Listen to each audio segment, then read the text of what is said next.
दौलतपूर नावाचं एक छोटंसं सुंदर गाव होतं. त्या गावात रामू राहत होता. रामू एक गरीब पण प्रामाणिक आणि खूप मेहनती शेतकरी होता. तो रोज आपल्या शेतात राबायचा, उन्हा पावसातही थांबायचा नाही. रामूकडे एक बैलजोडी होती. एकाचं नाव होतं सर्जा आणि दुसऱ्याचं नाव होतं राजा. दोघंही रामूवर जीवापाड प्रेम करायचे आणि रामूही त्यांच्यावर. पण एवढं सगळं असूनही रामूच्या शेतीत काही यशच येत नव्हतं. एक दिवशी तो भर उन्हात खणत होता शेताची नवीन वाफा तयार करायला. एक वाफा संपून तो दुसऱ्या बाजूला खणायला लागला. तेवढ्यात त्याच्या फावड्याला काहीतरी कठीण वस्तू लागली.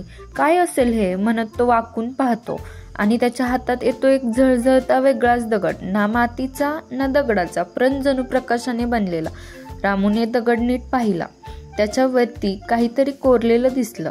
त्यावर लिहिलं होतं, मला 3 दिवस जमिनीत गाड आणि 3ऱ्या दिवशी उकर. तुझं नशीब बदलून टाकेल. पहिल्या रात्री काहीच घडलं नाही. जमीन तशीच कोरडी होती. दुसऱ्या रात्री खरखर खरखर असा आवाज येऊ लागला. रामू थोडा घाबरला, पण तो थांबला नाही. आणि मग 3री पहाट. वातावरण बदललेलं होतं. आकाशात थोडा उजळ प्रकाश होता. रामूने जिथे दगड पुरला होता तिथे जाऊन बघितलं आणि त्याच्या समोर होता सोन्याने भरलेला चमचमीत हांडा. त्याच्या डोळ्यात पाणी आलं, कारण शेवटी त्याच्या कष्टाचं त्याला फळ मिळालं.